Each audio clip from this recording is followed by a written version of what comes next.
Hello दोस्तों, नमस्कार। बहुत स्वागत है आपका एग्जाम गुरुजी चैनल के डेली करंट अफेयर्स के वीडियो में। आज है 10 जून 2020 और आज की वीडियो में हम 9 और 10 दोनों दिन के करंट अफेयर के बारे में बात करेंगे। और इस वीडियो की पीडीएफ डाउनलोड करना मत भूलिएगा। ये पीडीएफ आपको हमारे टेलीग्राम चैनल पर मिल जाएगी, जिसकी लिंक नीचे डिस्क्रिप्शन में दी गई है। उसके अलावा ये पीडीएफ आपको हमारी एप्लीकेशन पर भी मिल जाएगी। एप्लीकेशन गूगल प्ले स्टोर से आज ही डाउनलोड करना मत भूलिएगा। ये हमारी टेस्ट सीरीज है, 499 रुपये में ये टेस्ट सीरीज आपको मिल जाएगी। आप एप्लीकेशन से इसको ज्वाइन कर सकते हैं। मध्य प्रदेश की सबसे बड़ी टेस्ट सीरीज, 125 टेस्ट इसमें आपको मिलने वाले हैं और जिन लोगों ने हमारे नोट्स लिए हैं उन लोगों के लिए 399 में अवेलेबल है।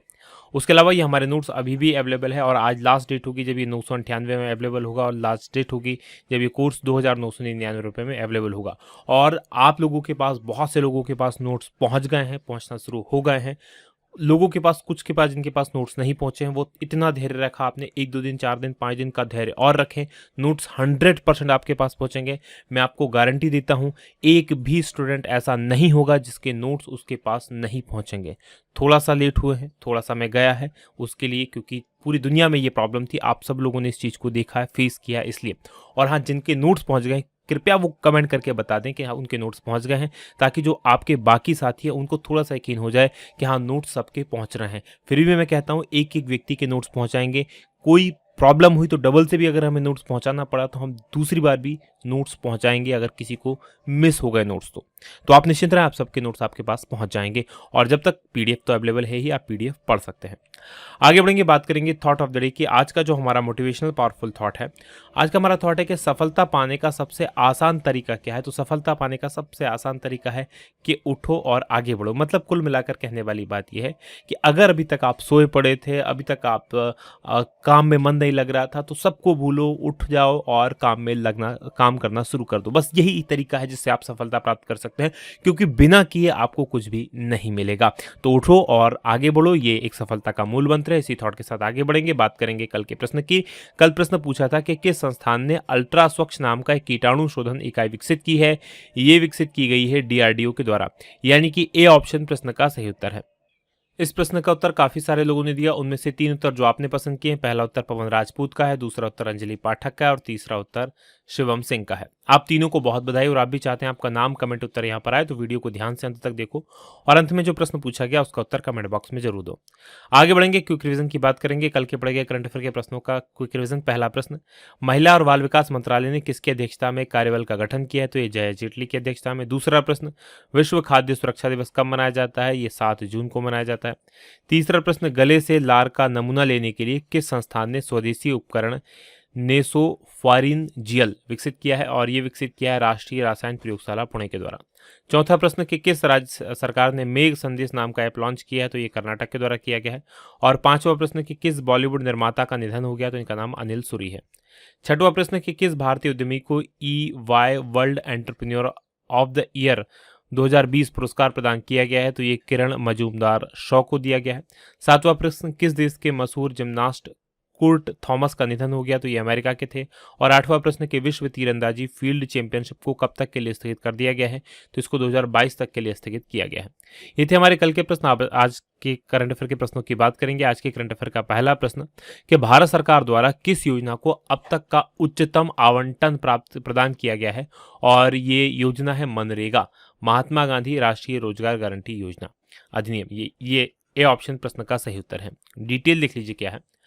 भारत सरकार ने 2020-21 का जो वर्तमान वित्त वर्ष चल रहा है उसमें मनरेगा कार्यक्रम में अब तक के, यानी जब से योजना शुरू हुई है अब तक का सबसे ज्यादा रुपए आवंटित किए हैं। 1,01,500 करोड़ रुपए इसके लिए आवंटित किए गए हैं। ये लॉन्च के बाद से अब तक का सबसे बड़ा आवंटित धन है जो इस योजना में प्रदान किया गया है। इस योजना के तहत अब जो काम चल रहा है वो सिंचाई से संबंधित, जल संरक्षण से संबंधित और बागवानी, इन पर विशेष ध्यान दिया जा रहा है। और योजना उन लाभकारी कार्यों पर केंद्रित है जो आजीविका को बढ़ावा देते हैं, यानी जिससे मजदूरों को तो रोजगार मिले ही, लेकिन जो संरचनाएं बने उससे बाकी लोगों की भी आजीविका चले, इस पे विशेष ध्यान दिया जा रहा है। मनरेगा की बात करें, यानी कि महात्मा गांधी राष्ट्रीय ग्रामीण रोजगार गारंटी अधिनियम, तो ये सुनिश्चित करने के लिए मजबूत किया गया है कि जो प्रवासी श्रमिक, क्योंकि कोविड-19 के कारण बहुत सारे श्रमिक अपने गांवों की तरफ लौटे हैं, तो उनको अपने यहाँ ही जीवन यापन करने के लिए मजदूरी मिल सके, काम मिल सके, उसके लिए शुरू किया गया है। बात मनरेगा की करें तो इसकी शुरुआत 2006 में हुई थी, लेकिन संपूर्ण भारत में इसको 1 अप्रैल 2008 से लागू किया गया था। और इसके अंदर प्रत्येक अकुशल श्रम करने योग्य ग्रामीण व्यक्ति को, ग्रामीण परिवार को 100 दिन का जो है श्रम की गारंटी दी जाती है। आगे बढ़ेंगे, बात करेंगे दूसरे प्रश्न की कि विश्व महासागर दिवस कब मनाया जाता है। तो विश्व महासागर दिवस जो मनाया जाता है वो 8 जून को मनाया जाता है, यानी कि डी ऑप्शन प्रश्न का सही उत्तर है। डिटेल लिख लीजिए क्या है। तो हर साल 8 जून को विश्व महासागर यानी कि वर्ल्ड ओशियंस डे के रूप में मनाया जाता है। और महासागरों के महत्व को जानने समझने और महासागरों का क्या इंपॉर्टेंस है हमारी डेली लाइफ में, उसके अलावा महासागरों में जो प्रदूषण बढ़ रहा है उसका क्या खतरा है और उसका प्रदूषण नहीं बढ़ना चाहिए, तो इन सब चीज़ों के प्रति लोगों को जागरूक करने के लिए ये दिवस मनाया जाता है। 2020 में इस दिवस का जो मुख्य विषय यानी कि थीम थी वो एक सतत महासागर के लिए नवाचार यानी कि innovation for a sustainable ocean, ये इस बार की थीम रखी गई थी। बात करें इसकी मनाने की शुरुआत की तो संयुक्त राष्ट्र संघ ने इस दिवस को मनाने के लिए जो मान्यता प्रदान की थी वो 2008 में की थी और इस प्रकार 8 जून 2009 को ही पहली बार इस दिवस को मनाया गया था। आगे बढ़ेंगे, तीसरे प्रश्न की बात करेंगे कि पर्यावरण प्रदर्शन सूचकांक 2020 में भारत किस स्थान पर है। तो इस सूचकांक में भारत का जो है वो 168वां स्थान है, यानी कि ए ऑप्शन प्रश्न का सही उत्तर है। डिटेल देख लीजिए क्या है। तो येल विश्वविद्यालय इसके द्वारा एक हर 2 साल में पर्यावरण प्रदर्शन सूचकांक जारी किया जाता है और 2018 के बाद ये 2020 में जारी किया गया और 180 देशों को इसमें शामिल किया गया। इन 180 देशों में भारत 168वीं रैंक में भारत का स्थान 168वां स्थान भारत का है। 2018 की बात करें तो 2018 में भारत 177वें स्थान पर था, तो इस बार इसकी रैंकिंग थोड़ी सुधरी है। अगर बात करें दक्षिण एशिया की तो अफगानिस्तान को छोड़कर सभी जो दक्षिण एशियाई देश हैं वो भारत से आगे हैं, यानी उनकी रैंकिंग भारत से अच्छी है। आगे बढ़ेंगे, बात करेंगे चौथे प्रश्न की कि भारत में निर्मित पहले इंटरनेट नियंत्रित रोबोट को क्या नाम दिया गया है। तो इस रोबोट का नाम रखा गया है कोरोबॉट, यानी कि सी ऑप्शन प्रश्न का सही उत्तर है। डिटेल लिख लीजिए क्या है और कहाँ से बनाया गया, क्या इसकी चीज़ है। तो महाराष्ट्र का एक जगह ठाणे के एक इंजीनियर हैं, उनके द्वारा एक इंटरनेट नियंत्रित रोबोट बनाया गया है और इस रोबोट को नाम दिया गया है कोरोबॉट। और ये रोबोट कोविड-19 के जो रोगी हैं उनको इलाज करने में मदद कर रहा है, अस्पतालों की ज़रूरतों को से संबंधित है। और ये क्या कर रहा है, स्वतंत्र रूप से भोजन, पेय पदार्थ, पानी, दवाइयाँ इस प्रकार का वितरण का काम ये कर सकता है। बात पांचवें प्रश्न की होगी कि किसको यूएनएडीएपी इसका जो है goodwill ambassador to the poor नियुक्त किया गया है और ये जो नियुक्त की गई है ये नेत्रा नियुक्त की गई हैं, जिनको तस्वीरें आप देख पा रहे हैं ये बीच में जो है। क्या किया है इन्होंने ऐसा इसके लिए इनको नियुक्त किया गया है, तो डिटेल देख लीजिए। तो तमिलनाडु के एम नेत्रा, ये तमिलनाडु के रहने वाली हैं, United Nations Association for Development and Peace यानी कि यूएनएडीएपी इसके goodwill ambassador to the poor to the poor के रूप में इनको नियुक्त किया गया है। 13 साल की हैं और इन्होंने अपने पिता मोहन के उसकी पढ़ाई के लिए जो 5 लाख रुपए जमा किए थे उनके पिता ने, उसको गरीबों की मदद के देने में मदद की। उनको कहा कि आप इसको गरीबों के लिए दे दें, जो 5 लाख रुपए की बचत की थी। तो यूएनएडीपी के जो गुडविल एम्बेसडर होते हैं उनको दुनिया भर के नेता, राजनेता, शिक्षाविद, नागरिकों से बात करने का अवसर मिलता है। बात करेंगे छठवें प्रश्न की कि सड़क परिवहन मंत्रालय ने BS6 पेट्रोल ईंधन वाले वाहनों के लिए किस रंग का स्टिकर तय किया है। तो नया कलर कोड तय किया गया है, अलग अलग ईंधन वाले वाहनों के लिए अलग अलग रंग का स्टिकर।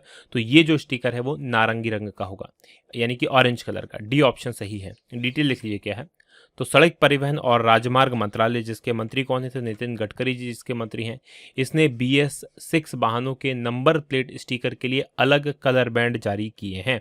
अब क्या किया गया है कि BS6 वाहनों के लिए मौजूदा जो स्टिकर है उसके ऊपर 1 सेंटीमीटर चौड़ाई की एक हरी पट्टी लगाना अनिवार्य होगी, यानी कि नंबर प्लेट में ऊपर की तरफ एक हरी पट्टी लगी होगी जो करीब 1 सेंटीमीटर चौड़ी होगी। और स्टिकर में BS6 वाहनों के पंजीकरण, उसके ईंधन प्रकार का विवरण होना चाहिए। पेट्रोल ईंधन वाहनों का जो स्टिकर होगा उसमें नारंगी रंग का होगा और डीजल ईंधन वाहनों का जो स्टिकर होगा वो नीले रंग का होना चाहिए। ये नया चेंज किया गया है। अब ये BS6 क्या है, यानी कि Bharat stage emission standard, Bharat stage उत्सर्जन मानक इनको कहा जाता है।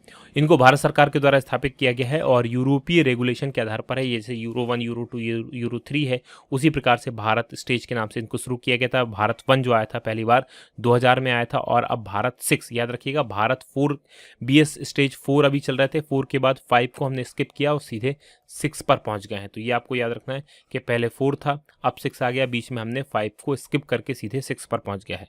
तो ये पर्यावरण के लिए थोड़ा सा अनुकूल होते हैं। आगे बढ़ेंगे, बात करेंगे छठवें प्रश्न 7वें प्रश्न की कि स्विट्जरलैंड में भारत के नए राजदूत के रूप में किन्हें नियुक्त किया गया है। तो ये नियुक्त की गई हैं मोनिका मोहता, यानी कि सी ऑप्शन प्रश्न का सही उत्तर है। डिटेल लिख लीजिए क्या है।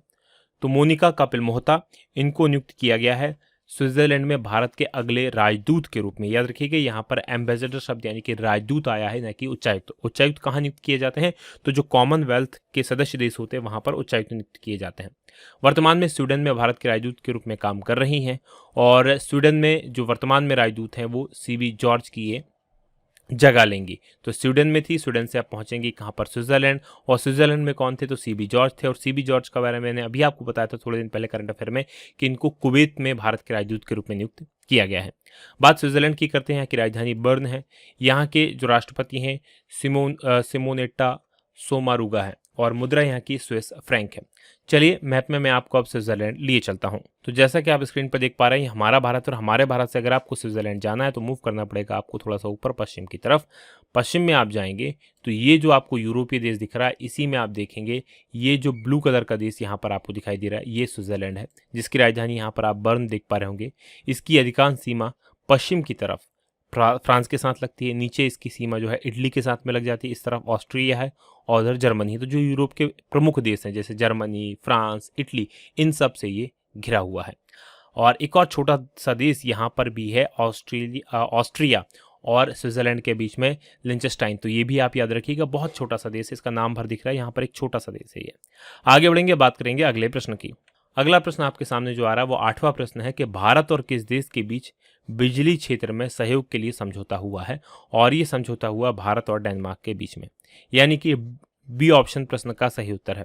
डिटेल लिख लीजिए क्या है। तो भारत और डेनमार्क ने हाल ही में बिजली क्षेत्र में सहयोग बढ़ाने के लिए एक सहमति पत्र पर हस्ताक्षर किए हैं, और इस समझौते का उद्देश्य क्या है, तो इस समझौते का उद्देश्य है दोनों देशों के बीच परस्पर लाभ के आधार पर, यानी दोनों का लाभ हो, बिजली क्षेत्र में एक मजबूत और दीर्घकालीन सहयोग विकसित किया जाए। और इस समझौते में अपतटीय पवन ऊर्जा, दीर्घकालीन ऊर्जा नियोजन, ग्रिड में लचीलापन, बिजली खरीद समझौते में लचीलापन, तो इस प्रकार के जो बिजली से संबंधित क्षेत्र हैं उन पर सहयोग के लिए बात की गई है। बात हम डेनमार्क की करें, यहाँ की राजधानी कोपेनहेगन है, प्रधानमंत्री यहाँ की मैट फ्रेडरिक्सन है, और मुद्रा यहाँ की डेनिस क्रोन है। मैप में मैं आपको अब डेनमार्क लिए चलता हूं। तो जैसा कि आप स्क्रीन पर देख पा रहे हैं हमारा भारत है, और हमारे भारत से अगर आपको डेनमार्क जाना है तो डेनमार्क एक यूरोपियन कंट्री है। तो आप इस तरफ मूव करेंगे तो यहाँ पर पहुंचेंगे यूरोप, और यूरोप में आपको दिखाई देगा ये जगह, देखिए आप यहाँ पर, ये जो ग्रीन कलर का देश आपको दिखाई दे रहा है ये डेनमार्क है, जिसकी राजधानी आप यहाँ पर कोपेनहेगन देख पा रहे होंगे। ऊपर की तरफ जो स्वीडन देश लगा हुआ है, इस तरफ नॉर्वे, नॉर्दर्न सील यहाँ पर है, उसके ऊपर नॉर्वे, और नीचे आप देखेंगे तो जर्मनी के साथ में इसकी सीमा लगती है। आगे बढ़ेंगे, बात करेंगे अगले प्रश्न की। अगला प्रश्न आपके सामने नवा है कि हाल ही में किस देश ने खुद को कोरोना वायरस से मुक्त घोषित किया है, और ये है न्यूजीलैंड, जिसने खुद को कोरोना वायरस से मुक्त घोषित कर दिया है, यानी कि ए ऑप्शन प्रश्न का सही उत्तर है। डिटेल लिख लीजिए क्या है। तो न्यूजीलैंड का जो स्वास्थ्य मंत्रालय है उसने न्यूजीलैंड के कोरोना वायरस मुक्त होने का ऐलान किया है, और ये घोषणा तब की गई जब कोरोना वायरस की निगरानी में रखा गया अंतिम संक्रमित व्यक्ति वहां से ठीक हो गया और आइसोलेशन से बाहर आ गया। उसके बाद जो न्यूजीलैंड है वो पूरी तरह से कोरोना से मुक्त हो गया है। अब वहां पर लॉकडाउन हटा दिया गया है, और उसके बाद अब सार्वजनिक तौर पर निजी इवेंट के साथ खुदरा, यानी कि जो रिटेल मार्केट होता है, हॉस्पिटलिटी उद्योग यानी कि जो होटल्स वगैरह होते हैं, और सभी सार्वजनिक परिवहन बिना सोशल डिस्टेंसिंग नियमों के फिर से शुरू हो जाएंगे। लेकिन अभी वहां पर विदेशियों को आने की अनुमति नहीं दी गई है। बात न्यूजीलैंड की करेंगे, यहाँ की राजधानी वेलिंगटन है, प्रधानमंत्री जेसिका अर्डन है, और मुद्रा यहाँ की न्यूजीलैंड डॉलर है। चलिए मैप में मैं आपको न्यूजीलैंड लिए चलता हूँ। तो जैसा कि आप स्क्रीन पर देख पा रहे हैं हमारा भारत, और हमारे भारत से अगर आपको न्यूजीलैंड जाना है तो मूव करना पड़ेगा आपको नीचे ऑस्ट्रेलिया की तरफ, और ऑस्ट्रेलिया की तरफ मूव करने के बाद में आप यहाँ पर पहुँचेंगे दक्षिणी ध्रुव के पास में, यानी दक्षिण ध्रुव के नीचे आप देखेंगे तो ये जगह जो है ये न्यूजीलैंड है, और इसकी राजधानी आप देख पा रहे होंगे ये वेलिंगटन जो है यहाँ की राजधानी है। तो ये आपको याद रखना है। एक और कई बार प्रश्न पूछा जाता है कि दक्षिणी ध्रुव के सबसे करीब किस देश की राजधानी है, यार कौन सी राजधानी है, तो ये जो है वेलिंगटन है, जो दक्षिण ध्रुव के सबसे करीब में है। ये भी आपको याद रखना है। आगे बढ़ेंगे, बात करेंगे अब हम अगले प्रश्न की। अगला प्रश्न आपके सामने 10वां है कि किस राज्य सरकार ने स्पंदन अभियान शुरू किया है। तो ये स्पंदन अभियान शुरू किया गया छत्तीसगढ़ की सरकार के द्वारा पुलिस के लिए, यानी कि सी ऑप्शन प्रश्न का सही उत्तर है। डिटेल लिख लीजिए क्या है। तो जो छत्तीसगढ़ की सरकार है उसने पुलिस कर्मियों से संबंधित आत्महत्या और जो भ्रातघात होता है उसकी घटनाओं को कम करने के लिए, कुल मिलाकर उनकी जो टेंशन है या जो स्ट्रेस है उसको कम करने के लिए स्पंदन अभियान शुरू किया है। और इस अभियान के तहत छत्तीसगढ़ सरकार से जुड़े पुलिस अधीक्षक हर शुक्रवार को अपने जिले में परेड करेंगे और उसके बाद वहां के कर्मियों की शिकायत का समाधान भी करेंगे। यह अभियान सभी जिला मुख्यालयों पर होगा और पुलिस कर्मियों के लिए योग की कक्षाओं की व्यवस्था भी की जाएगी ताकि जितना से ज्यादा उनको स्ट्रेस फ्री रखा जाए। आगे बढ़ेंगे, बात छत्तीसगढ़ की करेंगे तो मैप में देख लीजिए यहाँ पर छत्तीसगढ़ स्थित है। 1 नवंबर 2000 को ये मध्य प्रदेश से अलग होकर अलग राज्य बना था। नया रायपुर यहाँ की राजधानी है। भूपेश सिंह बघेल मुख्यमंत्री हैं और अनुसुईया उइके राज्यपाल हैं। लोकसभा की 11 सीटें हैं, राज्यसभा की 5 सीटें हैं, विधानसभा की 90 सीटें हैं। प्रमुख राष्ट्रीय उद्यानों की बात करें तो इंदिरावती राष्ट्रीय उद्यान यहाँ पर है, कांगेर घाटी नेशनल पार्क यहाँ पर है, गुरु घासीदास नेशनल पार्क है। 11वें प्रश्न की बात करेंगे कि किस राज्य में शहरी स्ट्रीट वेंडर कल्याण कार्यक्रम का शुभारंभ हुआ है, और इस कार्यक्रम का शुभारंभ हुआ मध्य प्रदेश में, यानी कि ए ऑप्शन प्रश्न का सही उत्तर है। डिटेल लिख लीजिए क्या है। तो जो मध्य प्रदेश के मुख्यमंत्री हैं शिवराज सिंह चौहान, उन्होंने स्ट्रीट वेंडर पंजीकरण पोर्टल और मुख्यमंत्री शहरी पथ व्यवसायी उत्थान योजना इसकी शुरुआत की है और इसके लिए शहरी निकायों को 300 करोड़ रुपए हस्तांतरित किए हैं। प्रधानमंत्री नरेंद्र मोदी जी की एक योजना है प्रधानमंत्री पथ विक्रेता आत्मनिर्भर निधि कार्यक्रम, अभी शुरू की गई है। इसके साथ साथ जो शहरी पथ व्यवसायी उत्थान योजना है इसको मिलाकर राज्य के जो शहरी व्यवसायी हैं उनको लाभान्वित करने के लिए योजना शुरू की गई है और इसके तहत जो छोटे व्यापारी हैं, विक्रेता हैं, उनको 10,000 रुपये का ऋण दिया जाएगा। आगे बढ़ेंगे, बात करेंगे मध्य प्रदेश की तो मैप में देख लीजिए मध्य प्रदेश 1 नवंबर 1956 को इसका गठन हुआ था। भोपाल राजधानी है। शिवराज सिंह चौहान मुख्यमंत्री हैं और लालजी टंडन राज्यपाल हैं। 29 लोकसभा की सीटें हैं, 11 राज्यसभा की सीटें और विधानसभा की 230 सीट हैं। नेशनल पार्क्स की बात करें तो सबसे ज़्यादा भारत में नेशनल पार्क्स मध्य प्रदेश में ही है। कान्हा किसली, बांधवगढ़, पेंच, पन्ना, संजय, सतपुड़ा। प्रमुख बांधों की बात करें तो इंदिरा सागर बांध है जो कि नर्मदा नदी पर है और गांधी सागर बांध है जो कि चंबल नदी पर है। आगे बढ़ेंगे, 12वें प्रश्न की बात करेंगे कि उत्तराखंड की ग्रीष्मकालीन राजधानी किसे बनाया गया है। तो उत्तराखंड की जो ग्रीष्मकालीन राजधानी है वो बनाई गई है गैरसैंण, ये आपको याद रखना है, यानी कि बी ऑप्शन प्रश्न का सही उत्तर है। तो डिटेल लिख लीजिए क्या है।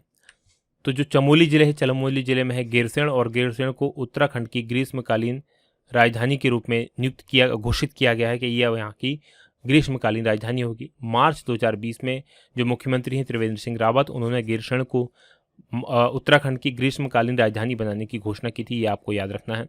और गैरसैंण चमोली जिले में है, एक तहसील है और यहाँ पर जो है अस्थायी राजधानी जो देहरादून है उससे करीब 270 किलोमीटर दूर है।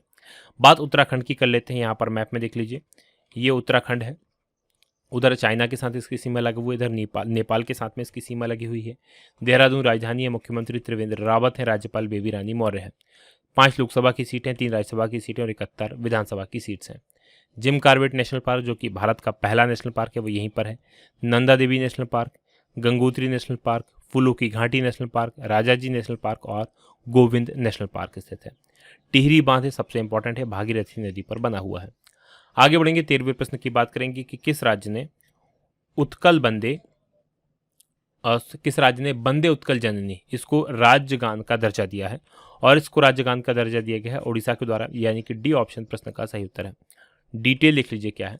तो ओडिशा के मंत्रिमंडल ने वीडियो कॉन्फ्रेंसिंग के माध्यम से बंदे उत्कल जननी इसको ओडिशा गान का दर्जा देने के प्रस्ताव को मंजूरी दी है और इस गान को या एंथम को 1912 में कांता कवि लक्ष्मी कांता महापात्रा इनके द्वारा लिखा गया था और ये गीत उड़ीसा की महिमा और प्राकृतिक जो वहाँ की सुंदरता है उसका वर्णन करता है। बात करेंगे उड़ीसा की तो मैप में देख लीजिए, ये उड़ीसा है। भुवनेश्वर राजधानी है। नवीन पटनायक मुख्यमंत्री हैं, एक प्रोफेसर गणेशी लाल राज्यपाल हैं। लोकसभा की 21 सीटें हैं, राज्यसभा की 10 सीटें हैं और विधानसभा की 147 सीटें हैं। भीतरकनिका नेशनल पार्क है, सिमलीपाला नेशनल पार्क है और गहरमाथा कछुआ अभ्यारण्य है। यहाँ के प्रमुख बांधों की बात करें तो हीराकुंड बांध जो कि महानदी पर है और इंद्रवती बांध जो कि इंद्रवती नदी पर बना है। 14वें प्रश्न की बात करेंगे कि रिचर्ड डॉकिंस पुरस्कार जीतने वाले पहले भारतीय कौन बने हैं और ये बने हैं जावेद अख्तर, यानी कि ए ऑप्शन प्रश्न का सही उत्तर है। डिटेल लिख लीजिए क्या है।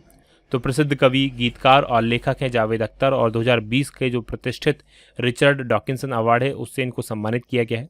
ये पुरस्कार उन लोगों को दिया जाता है जो तर्क संगत विचार रखते हैं, धर्मनिरपेक्षता का काम करते हैं, मानव विकास और मानवीय मूल्यों में को अहमियत देते हैं और ये इस पुरस्कार को पाने वाले पहले भारतीय बन गए हैं। 2003 से यह पुरस्कार हर साल दिया जाता है विज्ञान, रिसर्च, शिक्षा या मनोरंजन के क्षेत्र में ऐसे व्यक्ति को जो सार्वजनिक रूप से लॉजिकल होकर धर्मनिरपेक्षता, तर्कसंगतता और मानवीय मूल्यों को आगे बढ़ाने के लिए काम करता है। आगे बढ़ेंगे, 15वें प्रश्न की बात करेंगे कि IIFL फाइनेंस ने किसको अपना नया ब्रांड एम्बेसडर बनाया है, और ये बनाए गए हैं रोहित शर्मा, यानी कि डी ऑप्शन प्रश्न का सही उत्तर है। डिटेल लिख लीजिए क्या है।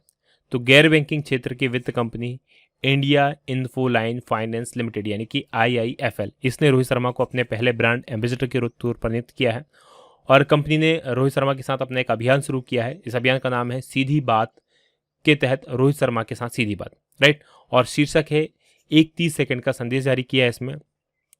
ये जो संदेश है वो कोविड-19 प्रकोप को निपटाने के लिए, उससे निपटने के लिए, लॉकडाउन का पालन करने के लिए, सुरक्षा के जो दिशा निर्देश प्रशासन के द्वारा जारी किए गए हैं उनको पालन करने के लिए लोगों को सलाह देता है। ये था आज का हमारा पूरा करंट अफेयर। अब बात करेंगे आज के हमारे सवाल की। आज का हमारा सवाल है कि मूडीज इन्वेस्टर्स सर्विस ने भारत की सॉवरेन रेटिंग को घटाकर कितना कर दिया है। तो कमेंट करके बताइएगा कि भारत की रेटिंग को घटाकर कितना किया गया है। ये वीडियो कैसा लगा बताना मत भूलिएगा। आज की बात करेंगे यहीं समाप्त। आप लोगों का बहुत बहुत धन्यवाद। जय हिंद, जय भारत।